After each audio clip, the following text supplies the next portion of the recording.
একটু পিছনে পজিশন।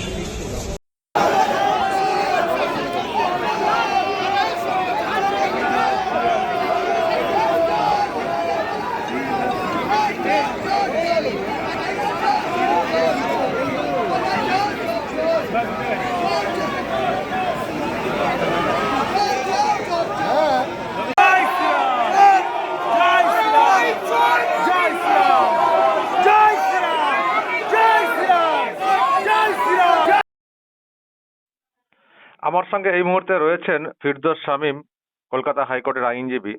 ফিরদৌস সাহেব, একটা মানে বিতর্কই বলবো বা প্রশ্ন তৈরি হয়েছে। গতকাল বিতাড়িত মুখ্যমন্ত্রী মমতা বন্দ্যোপাধ্যায় তিনি যে কলকাতা হাইকোর্টে গিয়েছিলেন, তিনি নাকি উকিল হিসেবে, আইনজীবী হিসেবে সওয়াল করতে গিয়েছিলেন, কিন্তু যে খবরটা পাচ্ছি যে বার কাউন্সিল অফ ইন্ডিয়া নাকি একটা চিঠি করেছে কলকাতা হাইকোর্টে যে উনি কি এটা করতে পারেন, মানে ওনার কি সেই মানে ছাড়পত্র আছে, কি নিয়মটা কি আছে? দেখুন, Bar Council of India State Bar কাউন্সিলকে অর্থাৎ ওয়েস্ট বেঙ্গল বার কাউন্সিলের সেক্রেটারির কাছ থেকে জানতে চেয়েছেন, কিছু প্রশ্ন করেছেন, সেগুলো জানতে চেয়েছেন। দেখুন, তিনি গতকাল কলকাতা হাইকোর্টে এসেছিলেন একটি মামলায়, ভোট পরবর্তী হিংসা মামলায়। সেই মামলায় কল্যাণ বন্দ্যোপাধ্যায় সিনিয়র অ্যাডভোকেট, তিনি অ্যাসিস্টেড হয়েছেন দুজন আইনজীবীর দ্বারা। একজন হচ্ছে মমতা বন্দ্যোপাধ্যায় এবং একজন হচ্ছে চন্দ্রিমা ভট্টাচার্য। এই দুজনই ক্যাবিনেট মন্ত্রী, একজন মুখ্যমন্ত্রী, একজন ক্যাবিনেট মন্ত্রী। দেখুন, এই যদি মুখ্যমন্ত্রী বা অন্য কোনো স্থায়ী পদে, যেখানে অফিস অফ প্রফিট যে পদটি, সেই পদে যখন নিযুক্ত থাকেন, তিনি আইনজীবী হলেও সেই সময় তার আইনজীবীর প্র্যাকটিসটা স্থগিত থাকে, সাসপেন্ডেড থাকে। ফলে তিনি যখন আবার সেই পদ থেকে যদি তিনি সরে আসেন বা তিনি সেই পদে, ধরুন এখন যেমন মুখ্যমন্ত্রী বা অন্য আরেকজন যিনি মন্ত্রী ছিলেন তারা হেরে গেছেন, এই সময় পদে নেই, তারা যদি আবার প্র্যাকটিস রিজিউম করতে চান, তাহলে প্র্যাকটিস রিজামশন চেয়ে তাদের অ্যাপ্লিকেশন করতে হবে এবং প্রপার রিজামশন ফিস দিয়ে সার্টিফিকেট অফ প্র্যাকটিস নেওয়ার পরেই প্র্যাকটিস করতে পারবেন। এটাই নিয়ম। আপনাদের একটা কথা স্মরণ করিয়ে দিতে চাইবো, মাননীয় বিচারপতি বিশ্বজিৎ বাসু, তিনি জানুয়ারি মাসে কলকাতা হাইকোর্ট থেকে রিটায়ার্ড করেছেন। তিনি প্র্যাকটিস করতে চান বলে, তিনি তার প্র্যাকটিসটাকে রিজিউম করতে চান বলে রিজামশন ফিস জমা দিয়েছেন, রিজামশন অ্যাপ্লিকেশন করেছেন। টিল ডেট এখনো পর্যন্ত তার রিজামশন সেই অ্যাপ্লিকেশনটি এবং ফিজের সাপেক্ষে এখনো সেটি ডিসাইডেড হয়নি। ফলে তিনি সার্টিফিকেট অফ প্র্যাকটিস পাচ্ছেন না, তিনি এখনো পাননি বলে তিনি কিন্তু সুপ্রিম কোর্টে গিয়ে তিনি প্র্যাকটিস করতে পারছেন না। অপরদিকে মমতা বন্দ্যোপাধ্যায় তো 4 তারিখে রেজাল্ট হয়েছে, 9 তারিখে নতুন মন্ত্রী মুখ্যমন্ত্রী সহ মন্ত্রিসভা শপথ নিয়েছে। ফলে এই অতি স্বল্প সময়ের মধ্যে তিনি আদৌ প্র্যাকটিস করার অনুমতি পেয়েছেন কি পাননি, এ প্রশ্নের জবাব এই মাননীয় মমতা বন্দ্যোপাধ্যায় এবং তার সাথী চন্দ্রিমা দেবী, তারাই বলতে পারবেন। ফলে তাদের নিশ্চিতভাবে বার কাউন্সিল অফ ইন্ডিয়া এবং স্টেট বার কাউন্সিলের কাছ থেকে জানতে চেয়েছে, তখন তারা নিশ্চিতভাবে সেই তথ্য জানাবেন। তবে নিয়মটা খুব পরিষ্কার। যদি কেউ কোনো স্থায়ী পদে থাকে, ধরুন একজন আইএস অফিসার, তিনি এলএলবি পাস করার পরে তিনি স্টেটের রোলে তার নাম ছিল অ্যাডভোকেট রোলে, তারপরে তিনি হয়তো কিছুদিন প্র্যাকটিসও করেছেন, কিন্তু পরবর্তীতে তিনি আইএস অফিসার হিসেবে ইউপিএসসি ক্লিয়ার করে আইএস অফিসার হিসেবে তিনি নিযুক্ত থেকেছেন এবং সারা জীবন কাজ করেছেন। হয়তো রিটায়ার্ড করার পর তিনি আবার প্র্যাকটিসে আসতে পারেন, কিন্তু সেক্ষেত্রে তার প্র্যাকটিসটাকে রিজিউম করতে হবে এবং স্টেট বার কাউন্সিল যখন তাকে প্র্যাকটিস করার অনুমতি দেবে, সেই অনুমতি সাপেক্ষেই তিনি প্র্যাকটিস করতে পারবেন। এবং একজন অ্যাডভোকেট না হয়ে যদি অ্যাডভোকেট হিসেবে নিজেকে উপস্থাপিত করে যদি প্র্যাকটিস করেন কোনো আদালতের সামনে, তাহলে কিন্তু সেটি আইনত অপরাধ। 6 মাস পর্যন্ত জেলের প্রভিশন রয়েছে অ্যাডভোকেট অ্যাক্টে স্পেসিফিকলি, সেকশন 45-এ স্পেসিফিকলি বলা আছে যে 6 মাস পর্যন্ত জেল হতে পারে যদি কেউ অ্যাডভোকেট না হওয়া সত্ত্বেও নিজেকে অ্যাডভোকেট হিসেবে কোনো আদালতের সামনে উপস্থাপিত করে। দেখুন, আদালতের এই ক্ষমতা রয়েছে যে কাউকে এই পারমিশন দিতে পারে আদালতের সামনে সাবমিশন রাখার ক্ষেত্রে। যেমন ধরুন, কেউ মামলা ইন পার্সন করতে চান, যেমন মমতা বন্দ্যোপাধ্যায়ের মামলা সুপ্রিম কোর্টের সামনে ছিল, তিনি ইন পার্সন হয়তো দুটো কথা বলেছেন, সেটা আদালত যদি অনুমতি দেয়, আদালতের অনুমতি সাপেক্ষেই সেটা সম্ভব। এবং যদি অন্য কারোর মামলায় যদি অন্য কেউ, সে অ্যাডভোকেট নয় অথচ তিনি আদালতের সামনে উপস্থাপিত করতে চান সেই মামলাটি, তাহলে তাকে কিন্তু আদালতের কাছে পারমিশন নিতে, আদালত সেই পারমিশন গ্রান্ট করার পরেই আদালতের সামনে তিনি সাবমিশন রাখতে পারেন। আপনি নিজেকে অ্যাডভোকেট হিসেবে সেখানে পরিচয় দেবেন, অ্যাডভোকেট না হওয়ার সত্ত্বেও সেটা উচিত নয়, সেটা কাম্য নয়, সেটা আইনত অপরাধ, সেটা আইনসঙ্গতও নয়। এখন তিনি অ্যাডভোকেট হিসেবে তার প্র্যাকটিস রিজিউম হয়েছে কি হয়নি সেই জবাব নিশ্চিতভাবে স্টেট বার কাউন্সিল অফ ইন্ডিয়াকে দেবে। আশা করবো সে খুব স্বল্প সময়ই দিয়েছে, সেই সময়ের মধ্যে তারা জবাব দেবে, তারপরে আইনানুগ যা ব্যবস্থা নিশ্চিতভাবে না আপনি আপনি যে নিয়মটা বলছেন, আইনটা বলছেন, তো একজন যে কোনো আইনজীবীরই তো জানার কথা আমার কাছে যেটা বক্তব্য। তো উনি যদি নিজেকে আইনজীবী, উনি তো নিজেকে আইনজীবী বলে বারবার জাহির করেন, তো এটা মিনিমাম উনি জানেন না? চলে এলেন যেহেতু প্রাক্তন মুখ্যমন্ত্রী বা বিতাড়িত মুখ্যমন্ত্রী, মানে তিনি মানে তার সেই ক্ষমতা এখনো ভাবছেন নাকি যে নিয়মকে এড়িয়ে?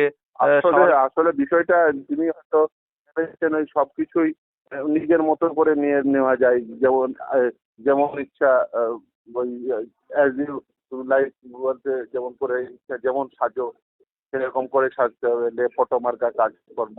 তো ফলে উনি নিজের মতো করে সবকিছু ভেবে নেন, নিজের মতো করে চলতে পছন্দ করেন। আইন তো উনি কোনোদিনই মানেননি, ফলে আইন মানবো না আমি সমস্ত কিছুর ঊর্ধ্বে এটা প্রমাণ করার চেষ্টা করেন। আসলে যেটা সমস্যাটা হয়েছে সেটা হচ্ছে এই সময়কালের মধ্যে ওনার তো যেহেতু 15 বছরের শাসনকাল ছিল, তারপরে শাসন ক্ষমতা থেকে মানুষ তাকে সরিয়ে দিয়েছে, এরপরে আবার মানুষের সামনে যাওয়ার মতো মুখ রাখেননি, তার কারণ যে পরিমাণ দুর্নীতি করেছেন। এখন মানুষের সামনে যেতে গেলে একটা তো পোডিয়াম ব্যবহার করতে হবে, এখন আদালতকে রাজনৈতিক পোডিয়াম হিসেবে ব্যবহার করতে চাইছেন, যেটা একেবারেই সঙ্গত নয়। আর আপনার মনে থাকবে নিশ্চিতভাবেই এই আদালতে কি কি ভ্যান্ডালিজম চালিয়েছিলেন এই মমতা বন্দ্যোপাধ্যায়ের অনুপ্রেরণায় তার মানে সাথীরা সঙ্গীরা। আদালত চত্বরে আদালতের সামনে বসে পড়া, আদালতে তালা মারা, আমাদের চেম্বারের নিচে কি অসভ্যতামি করেছে দেখেছেন, বিচারপতির বাড়িতে পোস্টারিং করা। এই কালচার এনেছে কে? এই কালচারগুলো নিয়ে এসছেন, নিয়ে আসার পরে আদালতের কর্তৃত্বকে আপনার ডিমিন করেছেন। আর আজকে সেই আদালতেই আসছেন আবার রাজনৈতিকভাবে সেই আদালতকে ব্যবহার করার জন্য। মানুষ এগুলো বুঝে গেছে।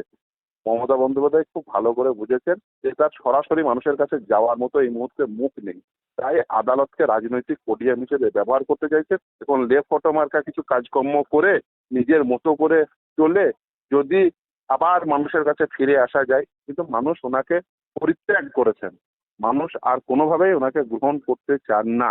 ফলে এই এখন মানুষের কাছে যেহেতু সরাসরি যেতে পারছেন না, তাই আদালতকে রাজনৈতিক পোডিয়াম হিসেবে ব্যবহার করতে চাইছেন, যেটা কোনোভাবেই কাঙ্ক্ষিত নয়।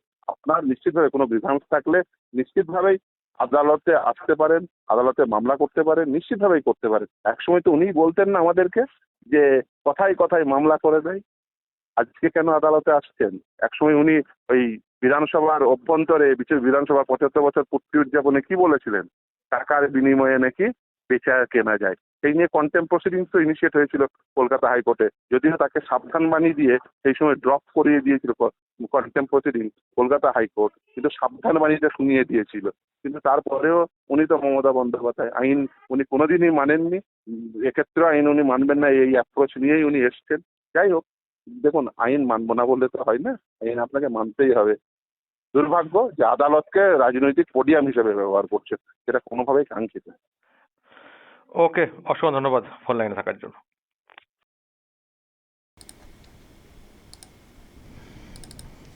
আবার কেস 6 মাস জেল হতে পারে এমন কেস আবারও খাচ্ছেন মমতা বন্দ্যোপাধ্যায়। গতকালকে দেখেছেন আপনারা, হঠাৎ করেই কলকাতা হাইকোর্টে চলে গেছিলেন উকিল হিসেবে, আইনজীবী হিসেবে লড়ার জন্যে, কিন্তু বার কাউন্সিল অফ ইন্ডিয়া প্রশ্ন করেছে বা জানতে চেয়েছে যে ওনার কি সেই অনুমতি আছে, সেই ছাড়পত্র আছে। ওকালতি পড়েছি মানে যখন খুশি প্র্যাকটিসে ঢুকে যাব, এটা তো হতে পারে না। একটা নিয়ম আছে, বার কাউন্সিলের একটা নিয়ম আছে, সিস্টেম আছে। যারা অন্য কোনো কাজে চলে যান ফুল টাইম, সেক্ষেত্রে কিছু নিয়ম কানুন আছে। উনি মুখ্যমন্ত্রী ছিলেন, বিতাড়িত হয়েছেন সেখান থেকে, তারপরে হঠাৎ করে মনে হলো আমি কোর্টে যাব, একটা কালো কোট পরে চলে এলেন, কাপড় পরে ঢুকে পড়লেন। এটা তো হতে পারে না, সব কিছুর নিয়ম আছে না, তো এরকম করা যায় না। এবং নিয়ম বলতে মানে কঠিন নিয়ম, মানে এরকম করলে সাজা 6 মাস পর্যন্ত সাজা হতে পারে, এইরকম কঠিন নিয়ম। একটা সিস্টেম আছে, তো উনি কি সিস্টেম মেনেছেন? আর কী করেই বা উনি পেলেন? কবে অ্যাপ্লাই করলেন, কবে ফিজ জমা করলেন, কবে বা অনুমতি দেওয়া হলো? কলকাতা হাইকোর্টের প্রাক্তন বিচারপতি অবসর নিয়েছেন বিশ্বজিৎ বাসু, তিনি আইনি পেশায় ফেরার জন্যে তিনি অ্যাপিল করেছেন, তার এখনও এটা মানে হয়নি, তিনি হাতে পাননি, ফলে তিনি এখনও প্র্যাকটিস করতে পারলেন না। কবে জানুয়ারিতে তিনি মানে অবসর নিয়েছেন, আর ইনি 4 তারিখে রেজাল্ট আউট হয়েছে, এখনও তো পদত্যাগ উনি তো করেননি বলছেন, উনি তো বলছেন পদত্যাগ করিনি। তাহলে পদত্যাগ করেননি, ওখানে আবার এখানে চলে এসছেন, ফলে ওদিক দিয়েও কিন্তু ফেসেছেন। এই যে পদত্যাগ করিনি বলছিলেন না, তো পদত্যাগ যদি না করে থাকেন, যদিও ওটার কোনো মূল্য নেই, কিন্তু ওনার কথা অনুযায়ী যদি পদত্যাগ না করে থাকেন, তাহলে আবার কী করে প্র্যাকটিস করতে এসছেন?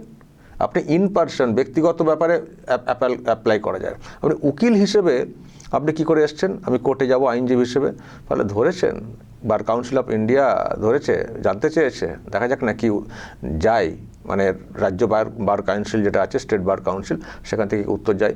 উত্তর কি আর যাবে? উত্তর যেটা আমরা পাচ্ছি সূত্রে, কোনো পারমিশন ছিল না, উনি চলে এসছেন, উনি ভেবেছেন আমি সেই ক্ষমতাবান একজন, যা খুশি করতে পারি। যা খুশি তো করা যায় না। জনতার আদালতে থাপ্পড় খেয়েছেন, আবার হাইকোর্টে এসে ভাবছেন আমি উকিলগিরি করব। উকিলগিরি কি, ওই তো উনি যা লড়েন, কিছু রেজাল্ট আসে না, সুপ্রিম কোর্টে গিয়ে দেখলেন তো কীরকম ঘেটে করে দিয়ে চলে এসেছিলেন, কিছুই না। উনি এটাকে ওই যেটা বলছিলেন ফিরদৌস শামীম সাহেব, যে এটা জাস্ট একটা ওই ছবি, খিচমেরি ফটো টাইপের কেস আর কি। দেখো আমি কত কি করছি, দেখাচ্ছি, এই এখন তো কিছু নেই, এত মিডিয়াও যায় না, কোনো খবরও হয় না, মানুষও মানে দলের লোকেরাও নিস্তেজ হয়ে পড়ছেন, ফলে একটু দেখো আমি কত করছি। তো এসব তো ইচ্ছে করলে তো করা যায় না। আপনি কালীঘাটে একটা কোর্ট বসিয়ে ফেলুন না, ওখানে বসে করুন না, আপনি হাইকোর্টে এসে তো এসব তো করতে পারেন না। তবে কালকে এখানে আসার পর যা চোর স্লোগান হয়েছে, আর উনি এখানে ফিরবেন কিনা সন্দেহ আছে। দর্শক মনে আছে তো কালকে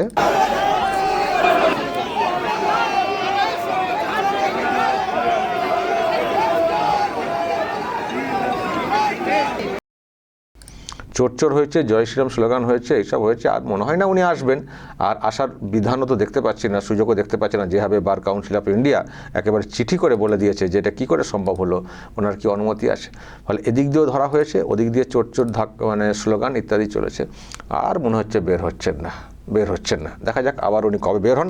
তবে এটা ঠিক, যদি এরকম নিয়ম ভঙ্গ করে চলে যান কোর্টেতে, অবশ্যই ব্যবস্থা নেওয়া উচিত। কেসের পর কেস, এখানেই তো হয়ে যাবেন শেষ।